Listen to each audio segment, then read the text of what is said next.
welcome. Shit, we're going. Oh, huh? yeah. Welcome to Two Dudes Sitting at a Sports Bar podcast. Once again, Yep. for like the third time in history, it's actually two dudes at a sports bar. Yes, it is. And I don't know how many of the podcasts that Mooney's missed. Actually, I'm not sure because this will be number 24 after I upload 23 from last week. But it is actually Two Dudes Sitting at a Sports Bar. And I'm sitting here with Guy Fieri / Ricky Vaughn / Give him the heater, Rick. Well, what was the... I've got to move this right now because I can hear myself. Wait. And Let me just turn off the volume. There we go. Sorry. It's hard to do these podcasts when you can hear your voice in the background and it's echoing. The 1 second delay, it was going to hurt me if I didn't stop it then. Well, you want to hear something cool about 1 second delays is now that me and Colby came in this morning and synced up all the TVs, we're going to be able to have the... Is this at the upstairs sports bar? This is the upstairs sports bar and grill. Upstairs sports bar and grill that it will not only have the Super Bowl, but the Super Bowl on February 10th. The Soup Bowl, which I'm not going to lie to you, I'm so sick of having to decipher that when we're doing all the planning for it. That's the point. So instead of me just going Saturday or Sunday. That's the point. So tell everybody a little bit about the Soup Well, first Bowl. of all, did you see the shirts? Soup cunt? Soup cunt.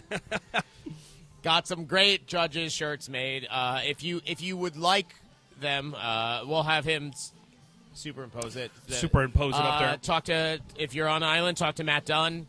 He does all my screen printing. He's my soup cunt. Was this the inspiration behind Soup Cunts?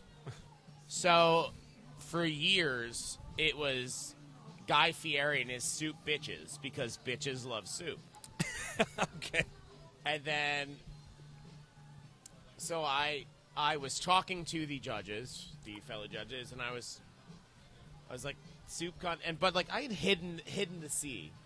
And then, like, we're on this group chat, and all of them were like, no, we would like to embrace the hard C. And I'm like, hey, who am I? Give the people what they want. Give the people what they want. Give the people what you want, and you did. I'm very British with my use of the C word. So, well, that's wonderful. Yeah. So what is this Soup Bowl, and what do you have to do to enter it? Well, the Super Bowl is a soup competition the day before the actual Super Bowl. And you just got to bring in a crock pot of soup.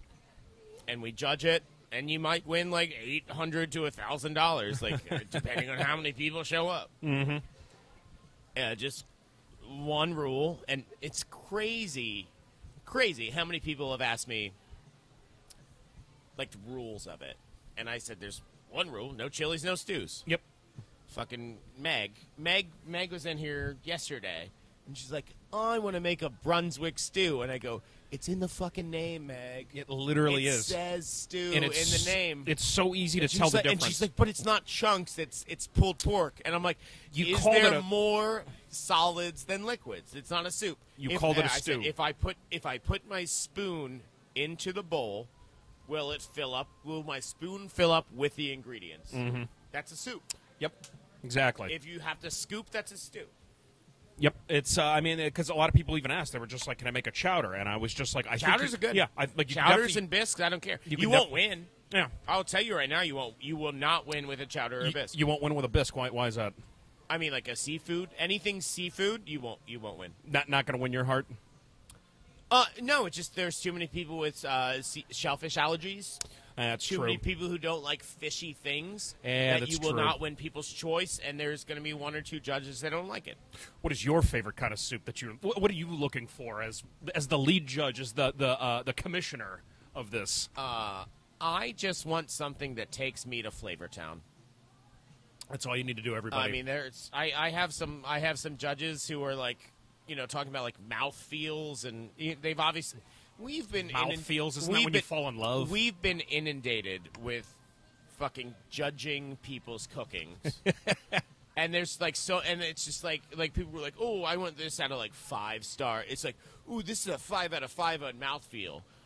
I'm a checkmark. Does this bring me to Flavortown? Do I like this soup? Yes or no? Okay, yeah, I'm kind of the same way. Don't do it like a sommelier where you're like. No, I don't do that. I'm a straight shooter from just the hip. Just something that's going to make you feel good. Like, do I like this soup better than the other soup?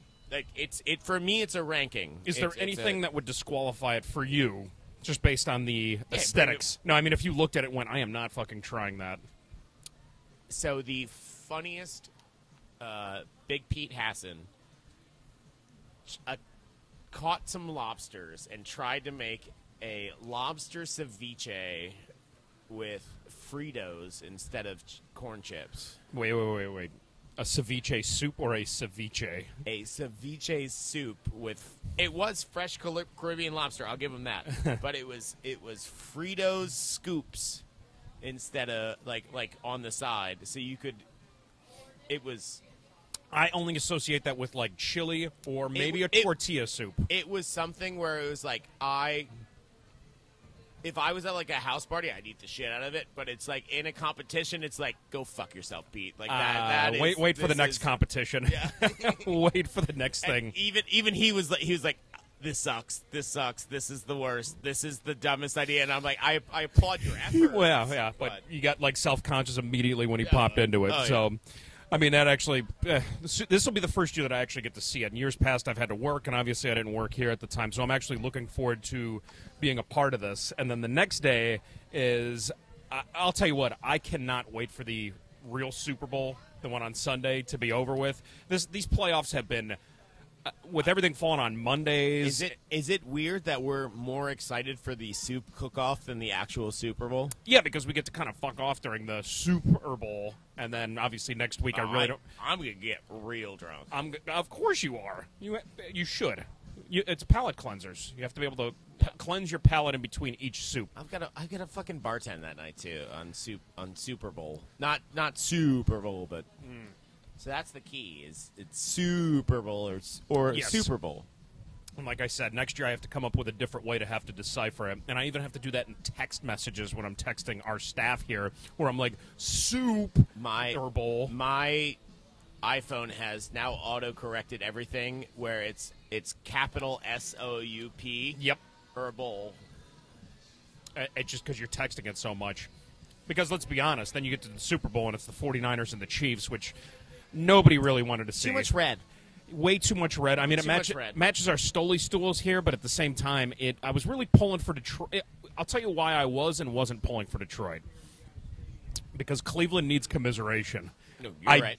I get that. If they would have made it to the Super Bowl, then they would have been like, only 3 other teams have never made it to the Super Bowl. The Jags and the Texans. Yep, and then us. And I mean, I know technically we are an expansion team, but at the same time, the Browns have been around forever, and now we're the last. Well, I mean, Jacksonville came before us, and then the Texans started in, 2002? I think 2001 or 2001, yeah. When they drafted, what's his name out of... It was the pass rusher, right? No. They drafted David Carr. The Texans, yeah. Yes. Yeah. But, yeah, I still hate hearing that.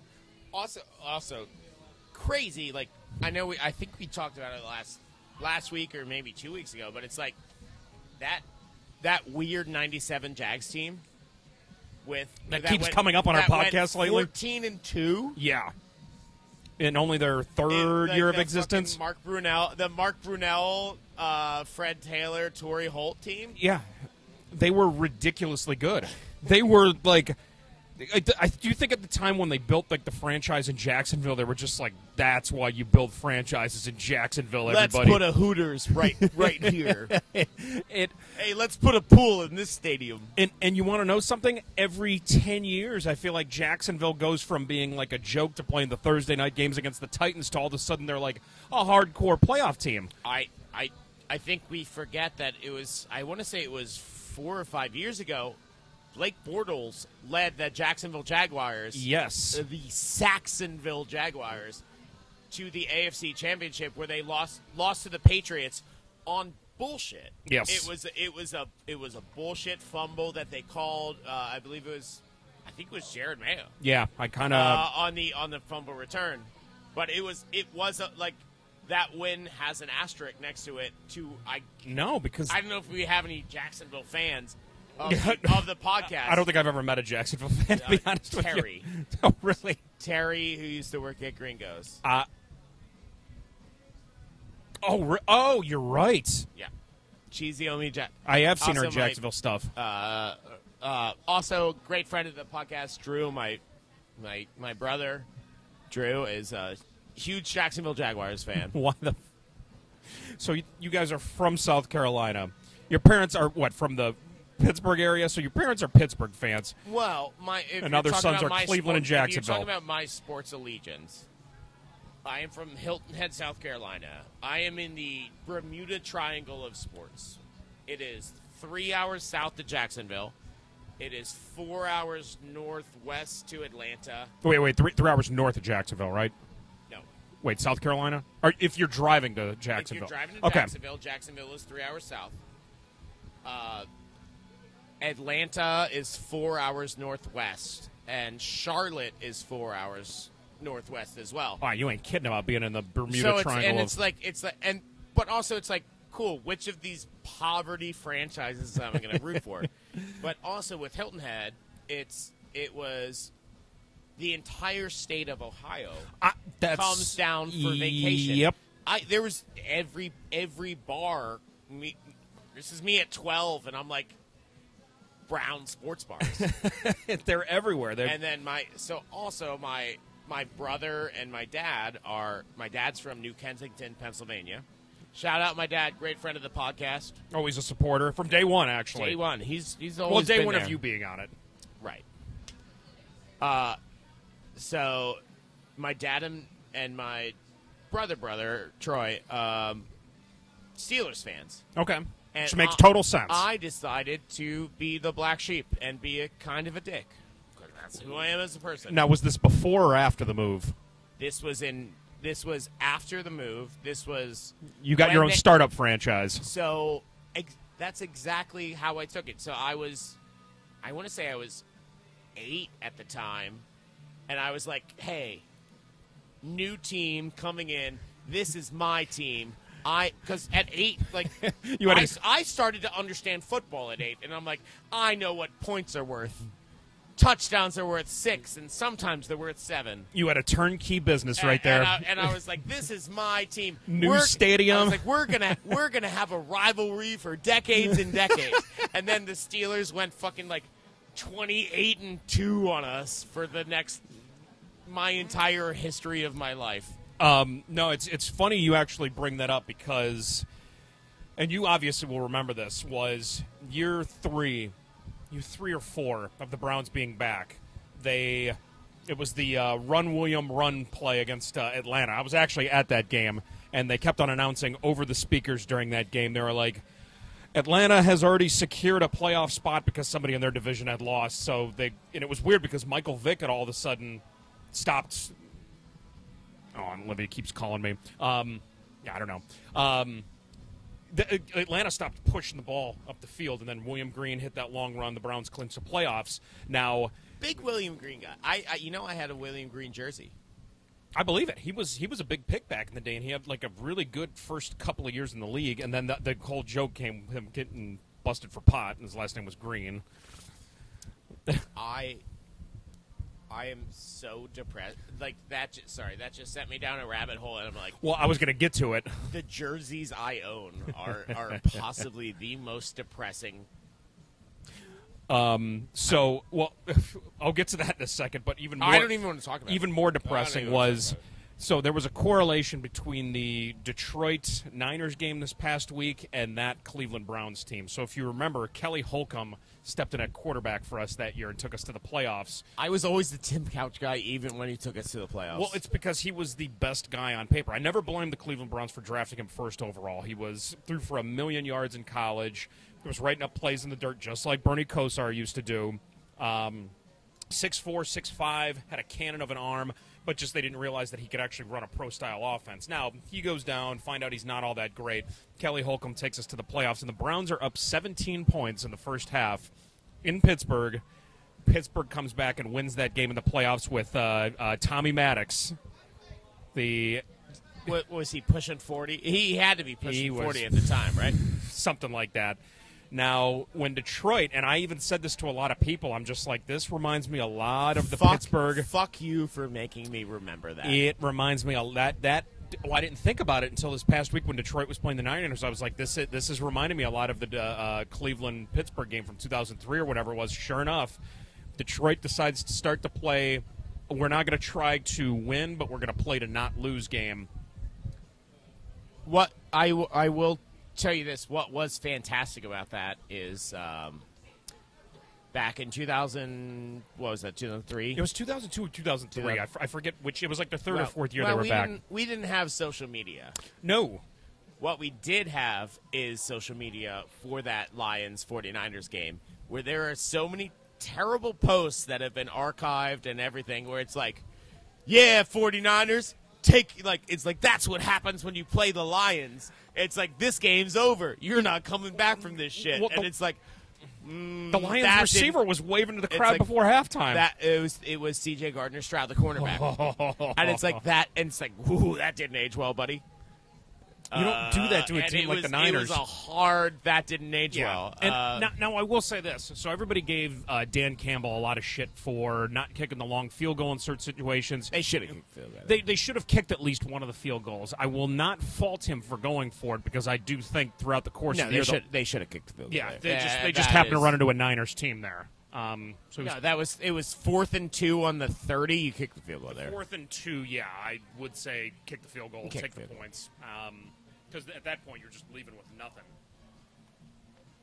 But yeah, some bad decisions made in that, and then I think it was as soon as the Niners brought it within 14 or 10 or something like that, and then the turnover happened against Detroit, I was just like, it's happening right now. You could tell. You could see on their face. You could see the energy of the crowd, and plus it was happening in Gene Stadium, so that place was rocking with. And it's also like an hour away from San Francisco. I had Lions +7, and I was like first half feeling great, and then it's just at the end of it I'm like they're down 10, and I'm like, cool, just get that touchdown, make it to 3 with a minute left. I'm like, don't even win the game. I don't give a fuck.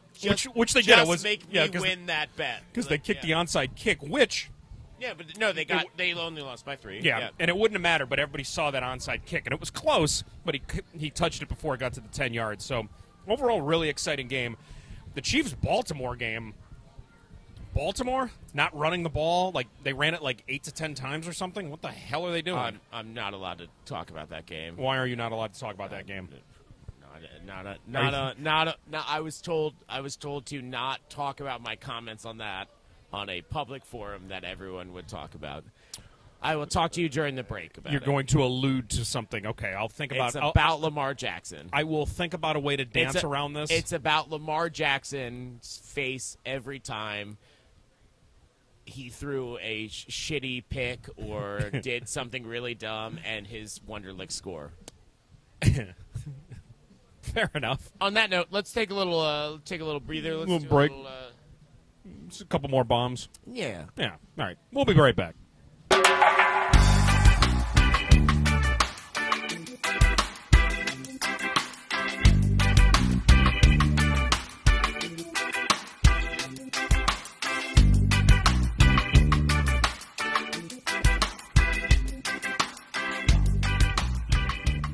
Two Dudes Sitting at a Sports Bar podcast here at the Upstairs Bar and Grill. Is that the home of both the Super Bowl and the Super Bowl? That's both nationally and internationally, so cheers.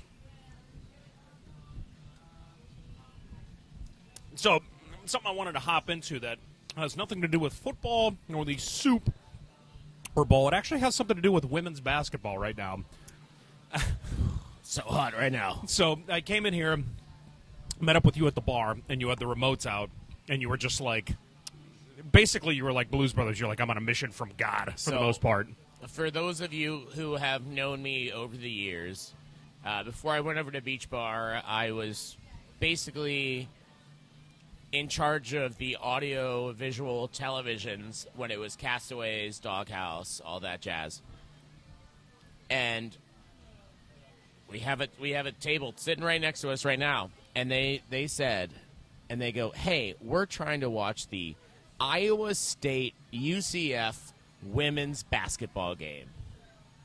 It's on ESPN Plus. You don't get ESPN Plus here. No, I don't even know if there's a channel for it, if you have to do it directly from your phone. It's a phone thing, Yeah. but I know you don't have that technology here. But we have the technology where we can find local channels, and we can get a lot of shit. And now let me tell you this. When you open up the ESPN app, it shows ESPN Plus /Big 12, and you made the comment, you're just like, there is no Big 12 network, which you are correct about because it's a very regional thing. You're like, there's the Longhorn Network, there's the SEC network. Well, Longhorn's Texas SEC now, too. So there were affiliates and everything like that. So now we go down the rabbit hole and we're trying to find all sorts of different affiliates with this. And this is just going to be like one of those rants that Mooney had a couple weeks ago with all the streaming services. Like 20 some years ago, it would have been like, okay, yeah, it's going to be impossible to find this game. But right now, with all of the channels that we have, all of the sources of internet, everything that we have going on, it shouldn't be that big of a deal to find a game like this. However, we could not find it. It's not on any of the. It's a Fox-owned network. If between the two of us we cannot find it, it does not exist as far as I'm concerned. I went on the affiliates website, and it's just like, yeah, so-and-so, which goes through the CW, which is an affiliate, why is it so hard to watch this shit when everything is available to us right now? Now, I get it. Like, now the streaming services, I'll kind of give a pass to because I know that it's all about the money right now. But it's always about the money. Iowa State and UCF women's college basketball. With, you get like Fox Sports 1, 2, 3, 4, 5, 6, 7, 8, and a bunch of other these. And we looked at all these stations. They were running a marathon thing on the one affiliate that said it was through NBC at one point. NBC, yes, has a marathon on, yeah. This is getting out of hand. The market is too diluted, spread around with all these channels that you can't get to. I feel like that should have been a layup for you or I, but we couldn't find it. And that's what I think we need to get to the point where it's like, hey, all the sports are on Amazon. That's fine. Yeah, because I feel like half of at least. I shouldn't need a fucking Peacock subscription, a Paramount Plus subscription, and an Amazon. Like, I want to watch the football game I want to watch. Yeah, do it for. Can you just put it fucking just put it on the god? I'll give you $20. Yeah, but I don't want to give you $20. It's like, well, it's a Monday, so you got to watch this. You got to watch it on this. Yeah, it happened when they broadcasted that. I'm pretty sure it was a Bills game that was on the Peacock network. It was at the end of the. It was the Chiefs Bills game, I believe. Was the holy shit? Especially the that playoff game too. Playoffs. it pissed so many people, and it pissed me off too because. Now, I understand them doing it with all, like, the television shows. No, it was Chiefs Dolphins. Okay. Sorry, I believe it was Chiefs Dolphins. Still, great game. Still a great game. But I understand them doing it with all these television shows, with all the networks. That's fine. If you want to make your money because somebody wants to watch the entire Yellowstone series and they have to sign up for a TV subscription for that, fine. If I'm hungover and want to watch 8 hours of The Office, I'll give them my $10 to that. Totally fine. But it's it's not even the money. It's me finding which one it's on. Yep. And this is another one of those things that I think recycles itself because if you remember back in the day, it used to be, well, this game is blacked out because you're in the region right now in the game. Sold. What is this, me?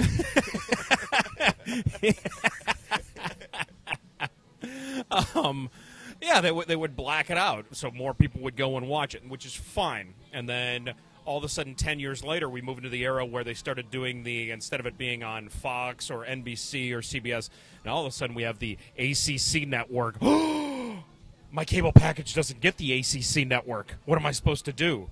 10 years later, everybody's got all these channels. Now all of a sudden they're branching off into Peacock, and it's what was also great with the Iowa State women's basketball table next to us. So because we didn't have that game on one of the other televisions, we had the sport of kabaddi. We had the Kabaddi Pro League, and for those fans of the podcast, we are big kabaddi guys. Yes. Anybody back in the mainland doesn't understand this, but here, huge. So they were like, "What's this sport going on?" And I had to explain kabaddi to them for 5 minutes, and I'm like, it's pretty great. Well, it's very confusing, especially because when kabaddi's on, we may have to broadcast it with sound one day because I've never heard like the sound broadcast of kabaddi. It's for everybody that doesn't know. You go ahead and explain, but it's basically a not medieval, but it goes way back. It's one of the oldest sports ever, and it's like tag. It's tag. Yep. And now, actually, we have talked about this because we came up with the term. You and Mooney, breatharies. Breatharies, yeah, the referees, breatharies. You have to hold your breath, cross over the line. It's 1-on-7 at this point. Hold your breath, cross over into one of the areas, tag as many people as you can, and then what happens once he lets his breath go? They can come and tackle him? No, he has to hold his breath the whole time. So he gets points. He gets points for people he tags and then runs over the line. So if he lets go of his breath, he gets nothing. But also, everyone you tag gets eliminated from it. So there could be, I think there's 7 or 8 that start on a team. I think it's 7. And whoever your tag is out. So eventually it goes 4, 3, 2, 1, and then it's there. Then you're down to 1-on-1 on like this Super Kabaddi Challenge. Fucking I love Indian sports. Cricket and kabaddi are the greatest thing that when I that first have ever saw been it, created. it was the strangest thing, and I didn't. When you see something that you don't know, you don't understand it. You like, I don't want to watch this anymore. And then you start to understand it, and you see how big it is. And you see them with the sponsors. You see them with the smoke machines and the lights before the game. These guys are superstars over there, buddy. I would rather watch cricket than baseball. At this point, yes. Everyone's Americans, like a lot of American people are like, I don't get it. It's too hard. There's too many rules. I'm like, it's not. It's really not. It's home run derby 360 with one out with the the 360 circle. Yep. That's it. Like it's like, yeah, there are some weird rules, but like that's the same thing as being like catchers. It's like, oh, this guy got to first base by catcher's interference in a baseball game. It's like, when does that happen? Yeah. Like once every fucking blue moon. Well, I'll tell you this: I did a baseball fantasy league way back in the day, and for catcher's interference, it was like the highest point value that you could get for your fantasy player, and it happened a lot more than you think it does in the grand scheme of all of the MLB games. Speaking of fantasy baseball, Jacob. Hey, come on up here. Yeah, come on up. Because we are I feel like we're like a month away from our fantasy baseball draft, which is where... Well, pitchers and catchers do report at the end of What we call for our fantasy baseball draft is us giving Chris Miller $500. Because he is the greatest fantasy... Is he like the Rain Man of the ship? It's fucking ridiculous. Jacob Towley, come and Hey, take a seat up here. Good to hear. Now, you called him up here for a reason. We're going to bring it up, fantasy baseball? Me and Jacob share a fantasy baseball team. One of the best ever. I was going to say, you're going to have to put the mic in his face. Could it be the greatest, the best? Huge fantasy baseball team. It could be the best year of all time. But we're going this year. We're going. Well, we did it last year. We're going all Asians this year. We're going strictly the other hemisphere. Full Asians. I feel like there's enough Asians for us to make an only Asians team. Well, so basically half of the Dodgers roster at the moment. Yeah. Yes. Oh, that's perfectly fine. I think so. I think we're going to have a solid team. I mean, we have. Well, after you invest $1 billion into 2 players? Ohtani's our keeper. So we got him. And he's- it's like if you let Yokomoto or Hiroshima fall to me, I'm taking him in that pit. He is the baseline of our team, and we can build a giant Asian Plus, pyramid on top of that. so in the league we get one pitcher, one hitter, keeper, and so Ohtani's both. So we get to use him as a hitter keeper and a pitcher keeper for my hitter. It's been a while because I've only done fantasy baseball for 1 year, and the whole reason why I came up with the worst. And Chris Miller, it's a $500 donation to Miller every year, and we've never won. We have not won ever. We made the playoffs 1 year. Hey, how many years have you guys done this for? 5, 5 or 6. $2,000 to $3,000.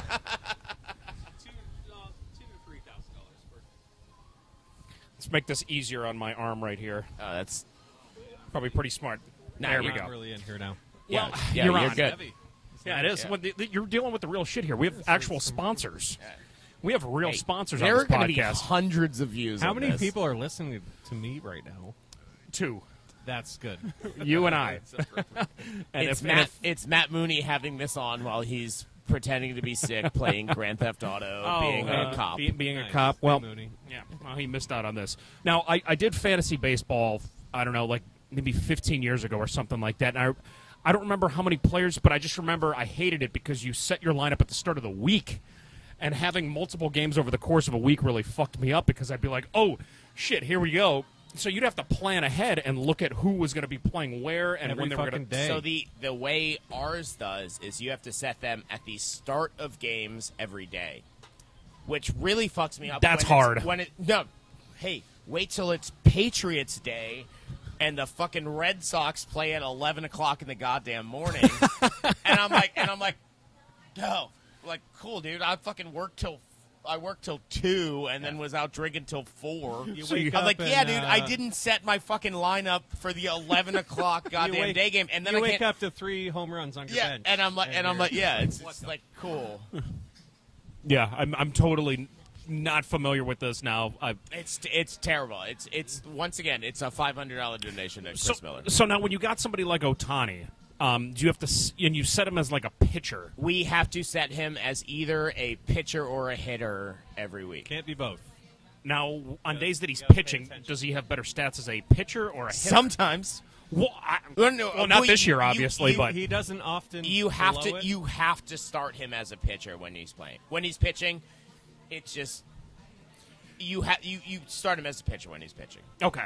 And Because and then he's- and he's then fucking and then good. he will hit 2 home runs for 4 RBIs, and then you go, God damn it! Why didn't we start it as a hitter? We and didn't then, even and then need you go, strikeouts. and then it's just like, God damn it! Like what? And it's just like, but it's stupid to start a pitcher as a hitter. And now with these leagues, do you start somebody at every single position, like first base, second base, third, or do you just do a Yes. bunch of hitters? No, or- it's so you have the full first through third, and a shortstop catcher.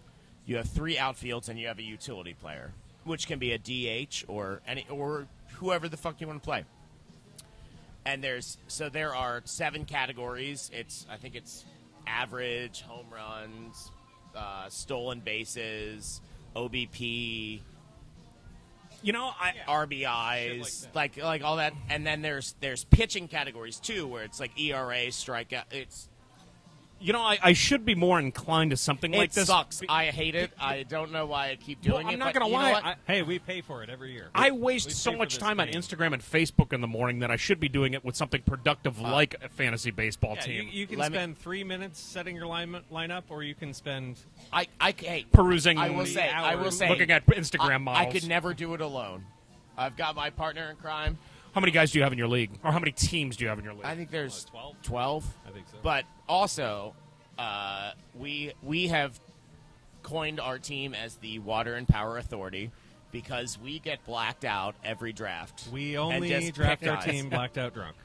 That's right. That's If the you're best way not to do blacking out, you're Some not. years I leave early. Some years Casey leaves it. early. Well, is that why Someone Miller? brings a laptop. Some and years- we get real. Is Most of that us why are- Miller most wins it of every us year? are Does drinking. Miller take it serious? And No, we take it serious. We're just real He drunk. takes our money very seriously. okay, and We- he it's not apparently he does this with football too. I heard he's quite the fantasy league player with football too. Fuck him. I'm sorry. I love you, Miller. Love you, Miller. Well, he No. did live in Vegas But too at one goddamn point, it. didn't he? No. He comes in 7th or 6th and sneaks into the playoffs, and then And his then he team fucking wins wins. the playoffs every year. That's how you have to do it. You have to build your It's team around like that. I and have slowly. the Nobody's last watching for 2 him. years in this fucking league. I think I have gone a combined 26-4, and then have like won 3rd place last year and came in 2nd this year. So you're like the Billy Bean of the of your fantasy league. You're, Moneyballing. yes, Yeah. you're Moneyball. You're a great regular season player, but then you got to bunt, you got to steal, you got I to blame Josh Allen. I blame Josh Allen and Stephon Diggs for playing in the cold in Buffalo in fucking January every year. Am I wrong? No, you're not. which they fucked up bad, but that happened a couple weeks ago. So I didn't even see it. Did Stephon Diggs stand on the field again afterwards and look at them celebrating? Yeah. Oh, no, like he does every single year? I mean, he's just fucking put him in Houston. Put him in fucking Miami. Put him in anywhere. Put him somewhere warm. Quarter to watch. Jesus Christ. With the Bills game? Yeah. It was a very enjoyable game. I'm not going to lie, but here's the thing. I have no reason to hate Kansas City. It's one of those things where it's like the NBA MVP. You can't win it 3 years in a row if I'm sick of you. You get tired of seeing it. Fuck you, LeBron James. You're too good at this game. Well, I mean, how many did you win out of that? 4 out of 9? Whatever. Don't get me started. 4 out of 9 in a row. LeBron James, player-wise, is better than Michael Jordan, and that's a situation for. Look, Michael Jordan was a better scorer. LeBron James is a better basketball player, and I will leave it at that. And I do not want to get into Michael that. Jordan was more of a maniac. LeBron is he's the perfect basketball player. That's all it is. He's just the perfect. And that's all exactly around. What I'm saying. And he's a better version of Magic Johnson. That's all I'm going to say about that. Because Michael Jordan was just a fucking maniac. That's all it was. But agreed. Well, we went from fantasy baseball to the MJ LeBron debate. Ooh, do you want to get back to my Lamar Jackson thing? Here we go. The closest thing I can allude to with this is, did you see when 50 Cent offered Floyd Mayweather $750,000 to read a Dr. Seuss book? I do remember this. That's my Lamar Jackson take. I'm sorry, what? And Please go in a little more depth on that. 50 Cent. Are you familiar with the boxer? Floyd Mayweather? Was this like maybe 5 to 10 years ago? Curtis Jackson. Yeah. This was a year ago, and Curtis 50 Cent Jackson said, "I will pay you $750,000 to read a page of the Dr. Seuss book." And Floyd Mayweather said, "No, because he can't read." With that, we're going to take a little break. I'm going to go have a shot. Jacob is a little uncomfortable now. Peace out, world. Yes, peace out, A-Town down. See you in 2 seconds.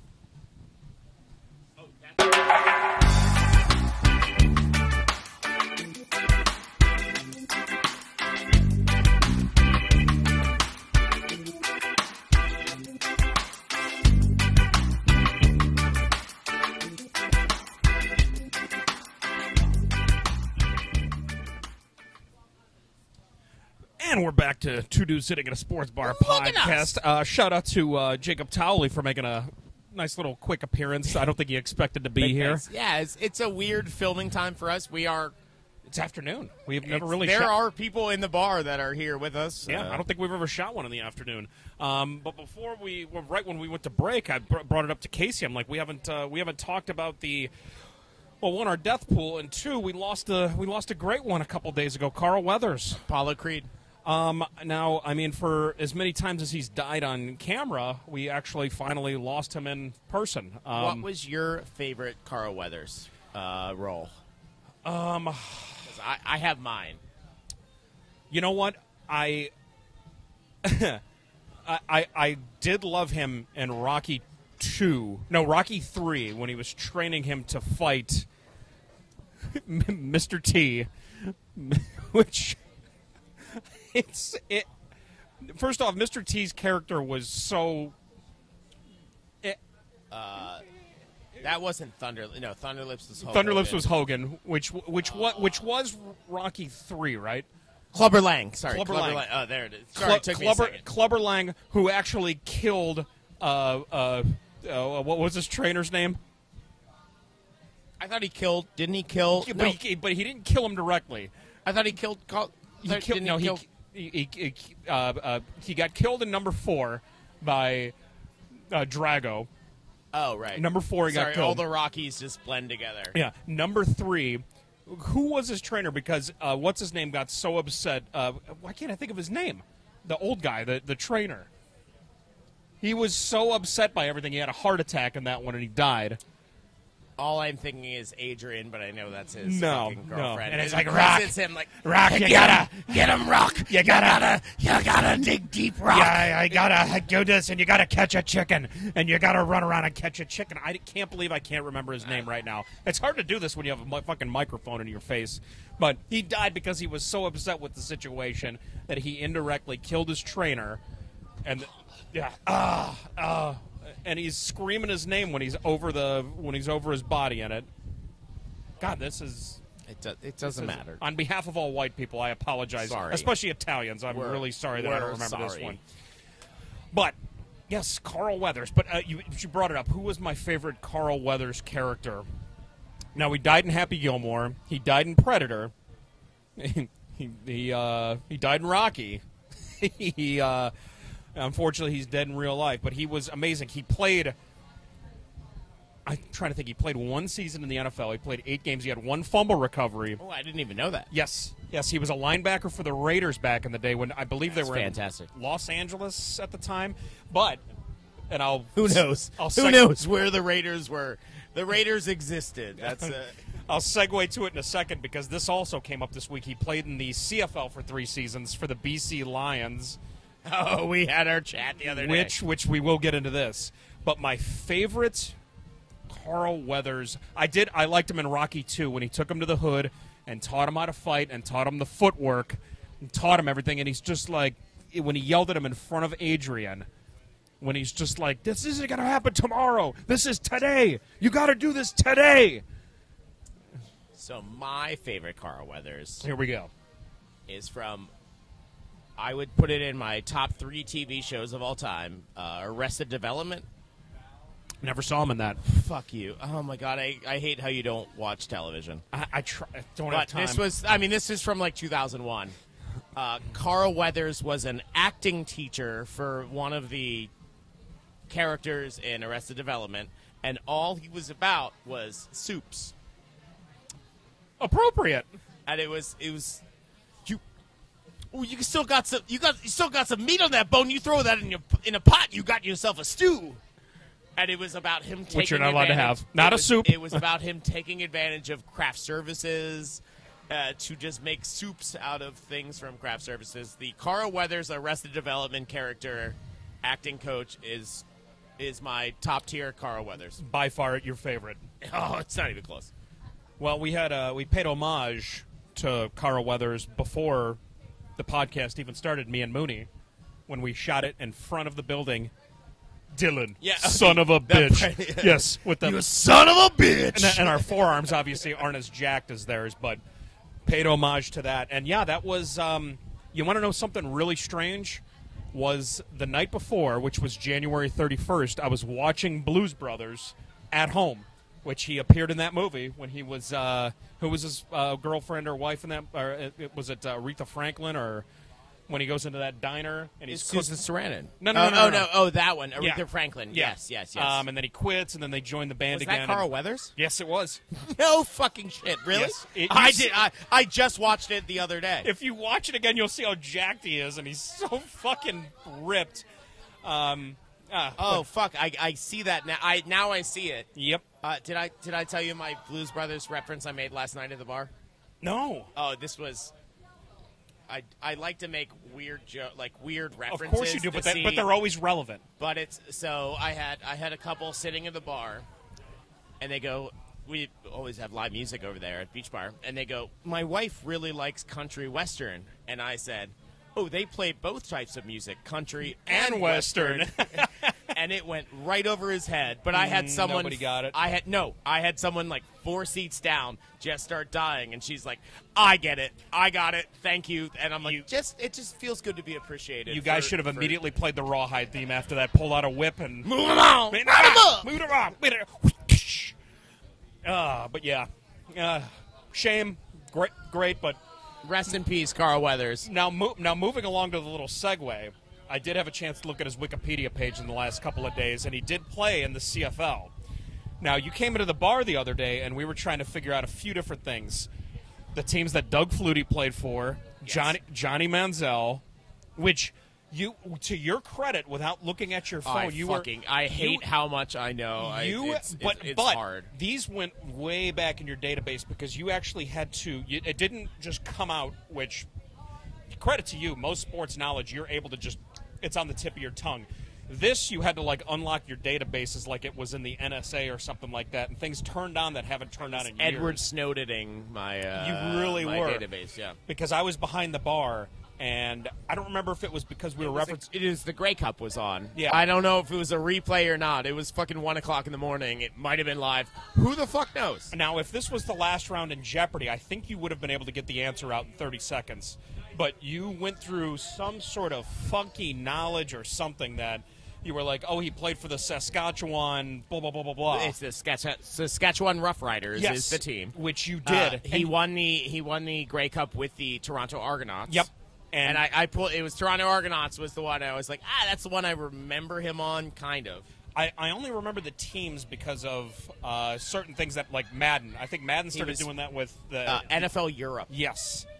And you had to think about it, and you shouted it out, and then you looked it up on your phone, and you were right, which was like it wasn't even Rain Man because it took you time, but I'll take it, though. That part of your brain has probably been vacant for a good 10 to 15 years, and it went, oh, shit, he's thinking about Canada again.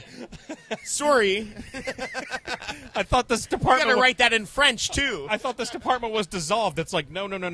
It's still there. So, no, perhaps that was some incredible knowledge I think I've ever seen. So, are we getting... I'll also take one, please. Just no wild berries. Hey, I don't know if you saw the Minnesota Timberwolves blew another 17-point lead last night. No, I did not see this one. Now, is that? I feel like they I know I haven't checked NBA standings because NBA and NHL I'll watch it, but I don't really give a shit till the playoffs start. Same. I feel like the Timberwolves are going to be like a 2 or a 3 seed that gets that is the easiest fucking draw of. It's like the Grizzlies last year. Where it's like we got Katie coming around for us. Where it's like the Grizzlies as the 2 seed, and then it's like, okay, good, yeah, you're not gonna win that series as a 2. Like and it was like LeBron just stunting. Oh, thank you, Katie, appreciate it. And then if you could we get a couple of energy bombs as well? Yeah, gotcha. Might as well. Don't worry, you will be compensated handsomely. Oh, am I? Well, that's what I needed the ice for. There have been ice to see you. You know what killed the dinosaurs, Andrew? The Ice Age. Arnold's still alive. He actually gave a shout out to Carl Weathers, obviously. Cheers. As he should. There have been a few teams that have been like that, like the you had the Atlanta Hawks. You had the Atlanta Hawks that constantly ran into LeBron and the Cleveland Cavaliers. Yeah, but they were never. They were always a low seed. They were a 7 or an 8 going in and playing a good team. This is what I'm saying. This will be a 2 or a 3 seed. That it's just like that 7 seed's gonna beat them. I'm gonna bet on whoever plays the Timberwolves in the playoffs. So this one happened not so much because the team was bad, but because it was a matchup nightmare. This happened with the Dallas Mavericks against the Golden State Warriors when they had Baron Davis. Do you remember that? The 1-8? Yeah, that's freshman year in college. Jay Rich with Jason Richardson, Baron Davis. That was the first time. I loved that Thank you, Katie. Appreciate I loved that Warriors team. Yeah, that was and Steven Jackson was on that team too, right? Yeah, what were they calling that team? They also had Andres Beatriz or whatever his name was, who shot free throws horribly. That matchup, they said, because it was a 1-8, and I want to say Dallas that year won like 67 games or something like that. And I will forever remember that because that was the year. It was the first 8-1 upset in years since the Nuggets upset and somebody with Mutombo. And the way they do the MVP, it was Dirk that year. Yes. So they do it after the first round of the playoffs. They announce the MVP, and so they crown Dirk as the MVP to an eliminated fucking Dallas Mavericks team. What were they calling the Golden State, because remember Jessica Alba was always sitting courtside. They were It was, their it was teams had a Steven nickname. Jackson, Baron Davis, Jason Richardson. I got to look this up. The team had a nickname. It was something or along the lines. the or- it was a joke. It was a playoff of Run TMC. in the Oracle Arena. That's what it was. But that was before they moved. Yeah. And then the following series, they ended up losing to the Jazz that had Darren Williams and Carlos Boozer. But that was the series that Baron Davis had that dunk against Andrei Karolinko, where he went up and then he raised up whatever the hell he was wearing underneath his Baron Davis thing? Yeah. So that was I love that team. That was the last time I remember that. Andrei Karolinko, AK-47. What a great jersey number name combination. Well, did you ever read the article about his wife? The agreement that he had with his wife? No, but I imagine it's nuts. His wife gave him a hall pass once a year. I'm dead serious. That is classic Andrei Karolinko. I am dead serious about this. She gave him a once-a-year hall pass to cheat on her. And this was before like Twitter was big. This actually came out is before social media. Yeah, this is. Yeah, so I don't know if it was like 2007 or something like that. Now, Andrei Karolinko, for you guys don't know, this big 6'9" Russian guy that I think he was always like in the top 5 in blocks. He was a small forward. He had a shot from deep. He was a D&3, solid D&3 Russian small forward. He was one of the few guys outside of Dennis Rodman that pulled off I believe it was the 5-5 at the time before stats became like a big thing, where he got 5 of each category offensively or defensively, whatever you want to call it. Whatever. 5 points, 5 rebounds, 5 steals, 5 blocks, 5 assists. He was one of those guys that was able to do that. I feel like the only one who could do that now is Draymond Green, but you got to get 5 nut punches in there too. Yes. Now, he was a ugly motherfucker, but at the same time, he just was an effective fucking guy. If you played with him at NBA Live, he was a guy that could block every single shot at 6'9". Pretty impressive. Don't even get me started on weird NBA Live players from the early 2000s. My best friend growing up we would play NBA Live 05, and it had Carmelo Anthony on the cover. He would play with the Dallas Mavericks. He would sub in Sean Bradley. It would be Dirk Nowitzki. He'd bring in Eric Dampier. I pretend like he's French. Let's go Dampier. I like Dampier. And he put in the option where he could full court press you with Sean Bradley on the ball, steal the ball every single time. And my only defense to it was playing with the Houston Rockets with Tracy McGrady and Yao Ming to just counter it. Bring in Charlie Ward off the bench for Tyronn Lue. Hey, Heisman winner Charlie Ward. Heisman winner who never touched the NFL. Smart move, by the way. Went to the Knicks, yeah. Yeah, exactly. What was he, Florida State? Florida State, Florida State, okay.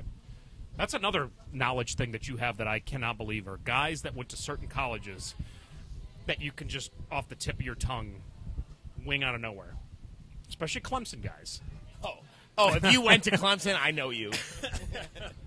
That's one of my favorite things is saying that they went to Clemson after they scored a touchdown in the NFL. Yeah. Well, so this is interesting. So you said don't get me going on NBA Live. Sorry, it wasn't an NBA Live. It was more of an NCAA 05 basketball. And I fucking can't remember the guy's name. I gotta throw this out to my brother, Troy. If you're watching this right now, oh my God, it was who was the? No, who am I? The rapper from Houston, Mike Jones. Mike Jones, Maryland, 2005 shooting guard. Was unstoppable from 3 in the 3-point range, and my brother was the worst, where he would just play Maryland and would put in Mike Jones as the shooting guard, and he would go for 70 on you every game. Now, to be fair, do you remember what number he was? Because at this time, all these NCAA games, they could have a player on the cover that just graduated. I wish I could remember the but it was number. always player. I wish I could remember the number of Mike Jones's Houston song. Like, you know what I'm talking about. The area code? The area code and his when he put his when he put his actual phone number out. Who am I? Mike Jones. Yeah. It was 281-330-8004. That's the one. Okay. That's the one. Mm-hmm. Content, baby. But the other thing we had was, were you into the college football games before that got weird and online? I'll tell you. Weird? I'll tell you when I got into it. It was my freshman year of college because we used to play tug of war on NCAA football. If you're not familiar with it, you do a coin toss, and the first team starts out. I think you start at the 50, and each team gets one play. Like, let's say I throw a 8-yard down and out. They flip the field, and then that team gets it at the 42, and they have to come that way. And you get one play each time until somebody gets a team. But we would always do a randomized team. So Ohio State at the time was ranked number 1, and sometimes you get Ohio State versus San Jose State, and you just run 10 get on a fucking go route and win it right off the bat. But I got into it then, and that was the first time that you could do it where you could actually download the roster names because they were all numbers. No, yeah. Which was the crazy to custom think roster, about. It's we know who this is. It's like player 99 from the Chicago Bulls. So one of my favorite memories was, this is me and my brother were at college together. And so he had all his – he was in a fraternity. I was not. And he had all his – their pledges had to come and get his signatures. That was whatever they did for whatever. They have to do, a task for them for that. Yep. And every time he made them play him in NCAA 2006. That was probably my favorite year to play. Every time he scored a touchdown, they had to take a shot. And me and my brother were very, very good at NCAA 06. And so he'd put up 70 on these fucking kids. And they're blackout drunk leaving this thing. And it's he was I'll be Florida. He was Tebow. It was the Tebow, Florida. Oh, my God. Bullshit. Yeah, exactly. I have something to say about that, but we'll get to it in a second. And it was just dude, I'll play as Hawaii. I'll still put up fucking 70 on you. With Graham Harrell? Or no. Who was the guy that went to the Commanders, the Redskins? It was too drunk to know this. Set all sorts of records at the time for the NCAA with touchdowns and everything. He's the one who shaved the Hawaii into the side of his head too. Now I assume you guys were playing 5-minute quarters, right? Yes.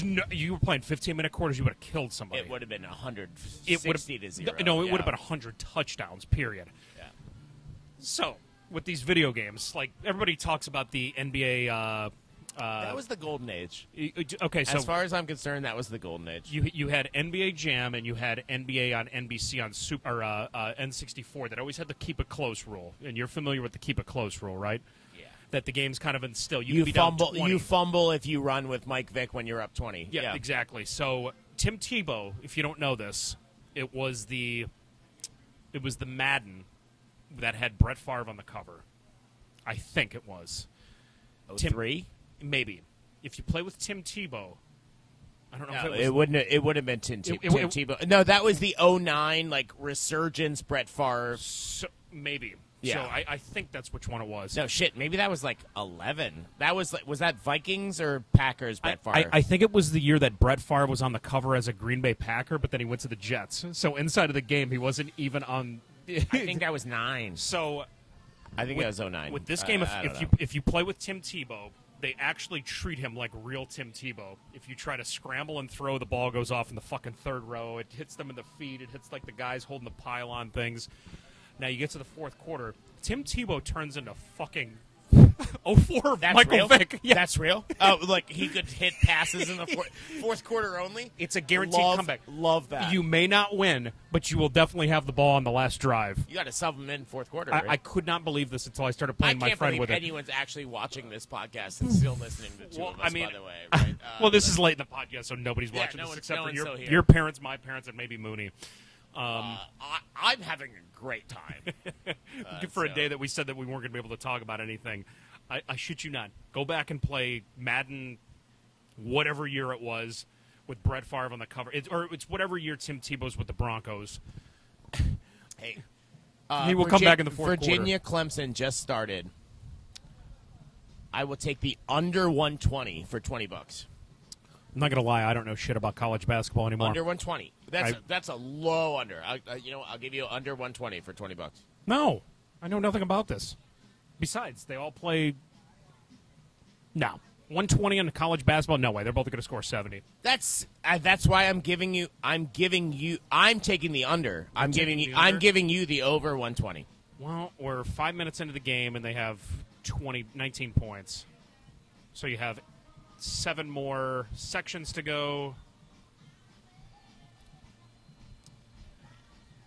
Give me 130. Give me 130, which is an easy bet for you. Why are you giving this to me? Because I love Clemson basketball. What am I? But it's 'Cause I ACC love basketball. betting. This isn't. If it was. Now I feel like you're trying to trick me here because I know I'm Big not. Ten basketball Yeah, scores man. low. Hey, Andrew, I really need that $20, bro. Hey, speaking of which, Ron from the deli owes me $80. I had to pay his tab last night. Ron from the deli, huge supporter of the Two Dudes in a Sports Bar podcast. Paid your tab last night. You owe me $80. Yeah, take that bet. Take the bet. 130. Take the bet. 130. 130. Yeah. I'm getting the over. You take the over. I'll take the under. 130. Now I don't even know what the actual over under is on this game. Yay. Yeah. I'll take the over. Yeah. Okay. Deal. Look at us making moves. Mm-hmm. Well, what else you got? We got anything else today?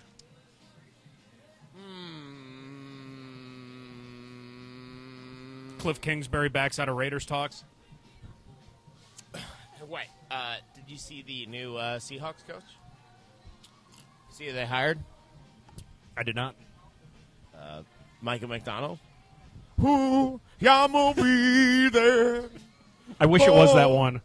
Yeah, can you call out a play in Michael McDonald's voice? Can you say Spider 2 Y banana or Spider 2 Y banana Z? I think that's a good way to end the podcast. I think that's us. Spider 2. If you're still listening at this point, first of all, I apologize, and second of all, I don't. Thank you. I love you. Thank you for supporting us, and I hope to see you at the Super Bowl if you're there. If not, you know what?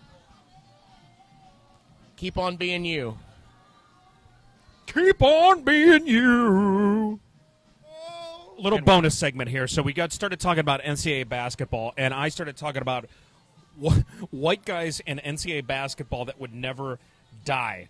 And now mine, you brought it up, and it did what I was talking about with your NSA brain, where things started rotating. Ron Baker, Wichita State, got drafted by the New York Knicks. I want to say he was late first-round pick, He, for what it was worth, for a guy his size and his speed, actually played a decent amount of time in the NBA. He was a guy that played in the NCAA that, for me, felt like 8 years. The other guy that I was going to bring up, and I'll let you rant about this, was Paul Davis for Michigan State, the big 7-footer with the square head.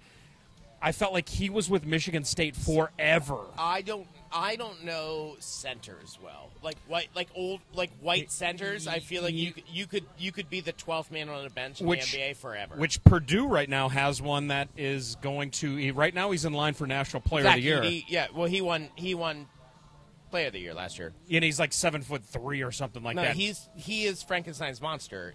Sure. There is no way to talk about him other than saying that is a Canadian Frankenstein's monster. I don't think he's going to do shit in the NBA. No. Too slow to whatever. Someone's going to draft him at like 4, and I imagine, hey, I'm going to call this right now, Charlotte Hornets draft Zach Edey. And they suck. But you were getting to a point about these white guys in the NCAA.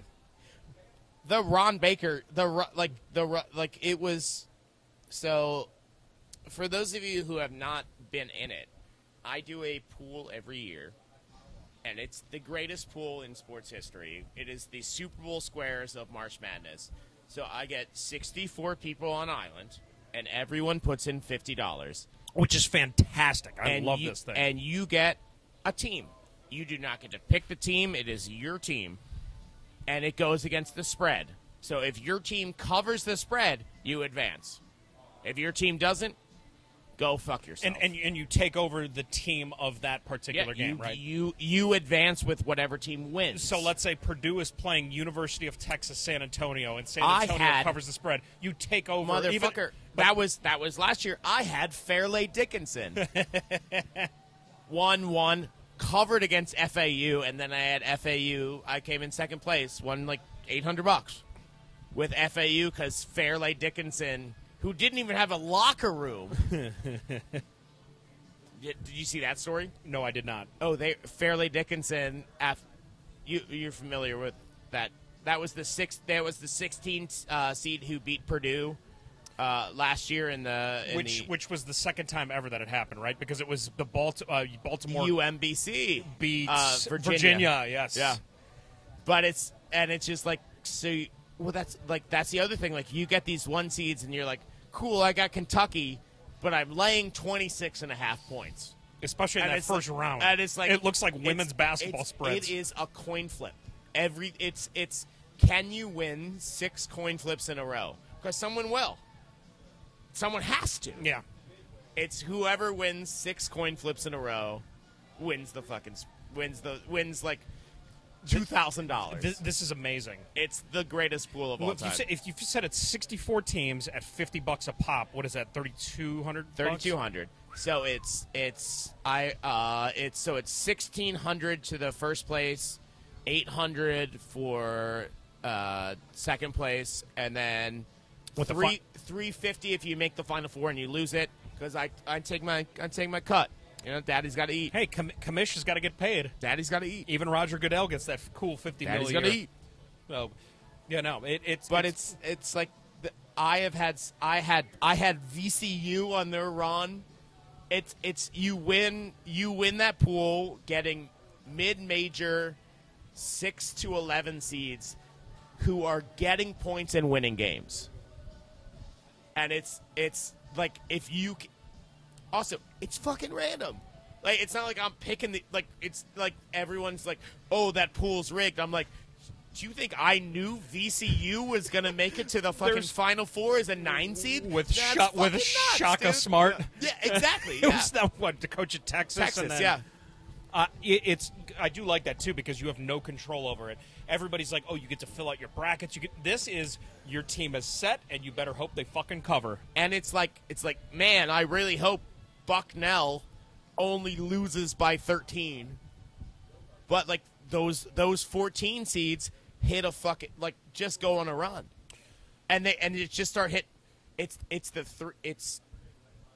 in my brain here. The best teams that do it. It's what you want is a team with 5 starting seniors or graduate players. That was George Washington. George Mason was the big one. I Both remember that. them. And it's those teams.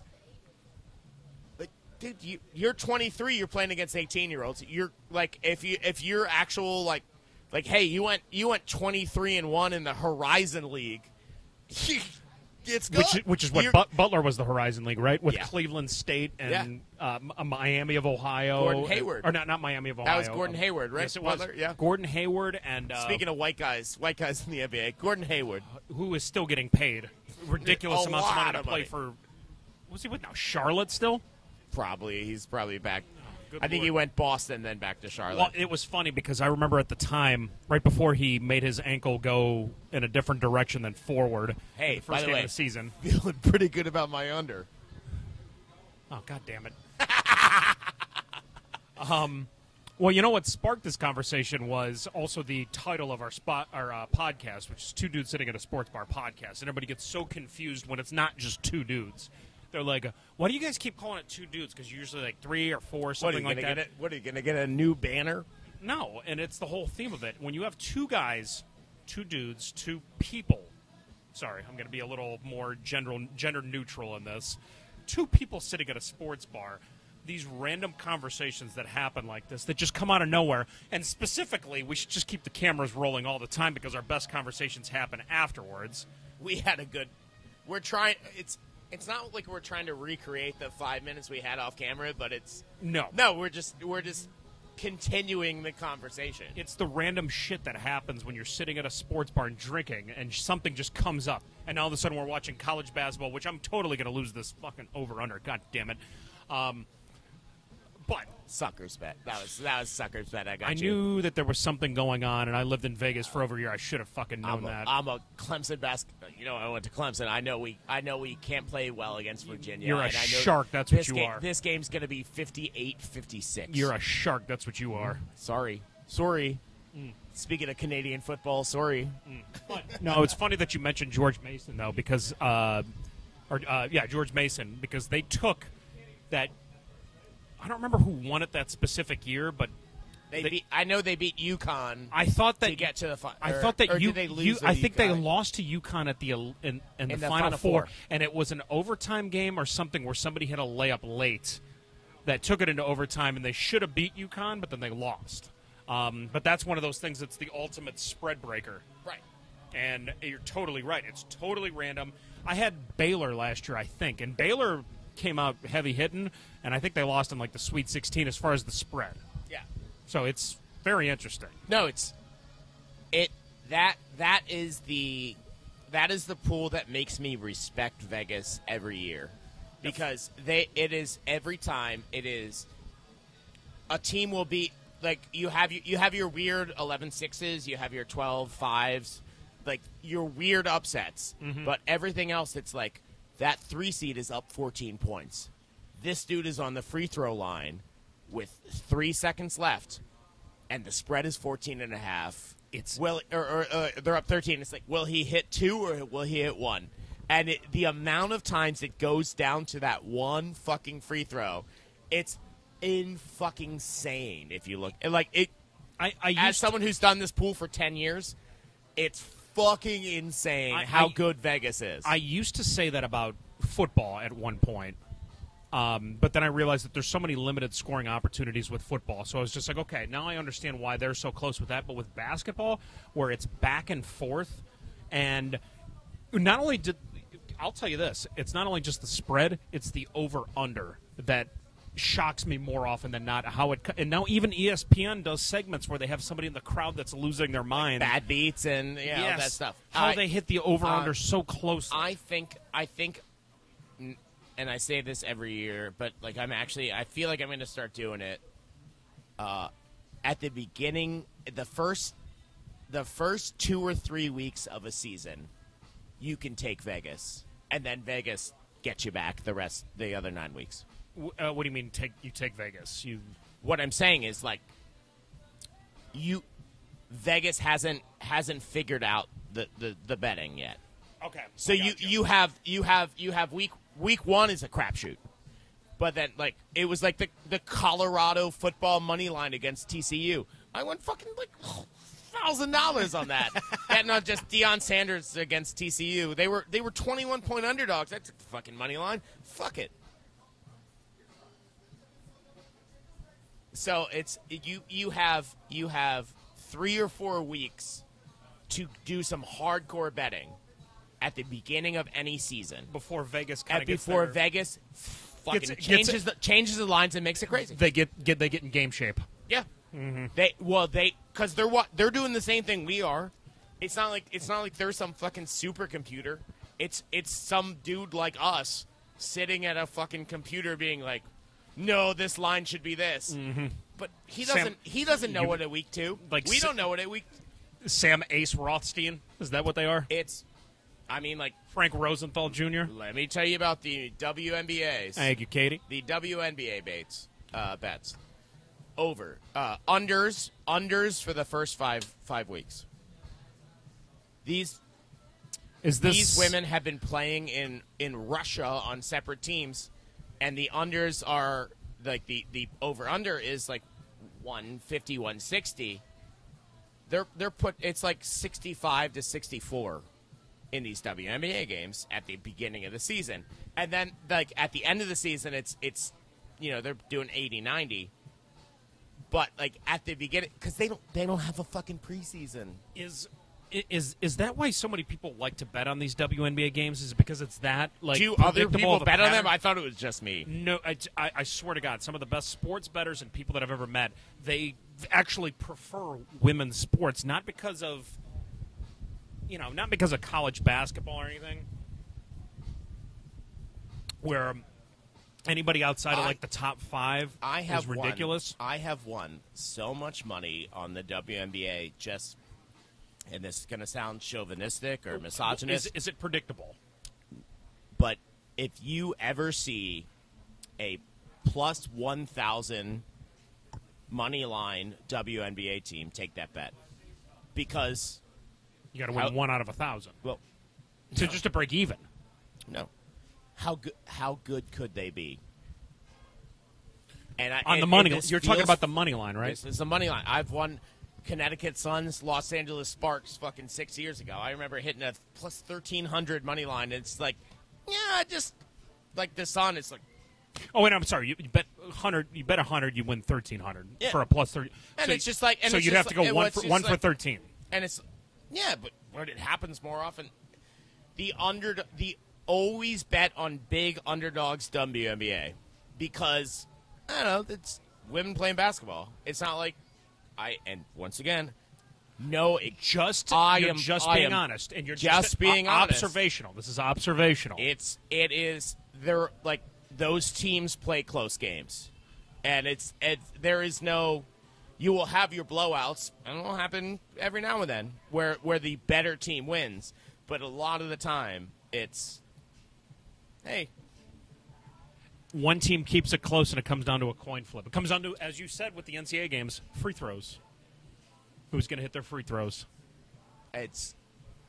and you can call me a chauvinist, you can call me a misogynist, you can call me whatever. This with, is like, based on betting past this experience. is betting on past experience. Always take big underdogs in the WNBA because it fucking happens all pays out. the time. If your bank account shows it, how could you be chauvinistic? Thank you. Somebody will take And it. I'm wrong. sorry. I'm sure one of our tens of followers will blast me on this. Well, I'm glad we talked But about. you know what? I hope the other 90 people bet big on the WNBA when it starts. Go Aces, go Wings. Well, I'm glad that we reopened the podcast up again for After hours. Love Yes, it. after Yeah, that's great. hours of white NCAA players and chauvinism. Have a great day.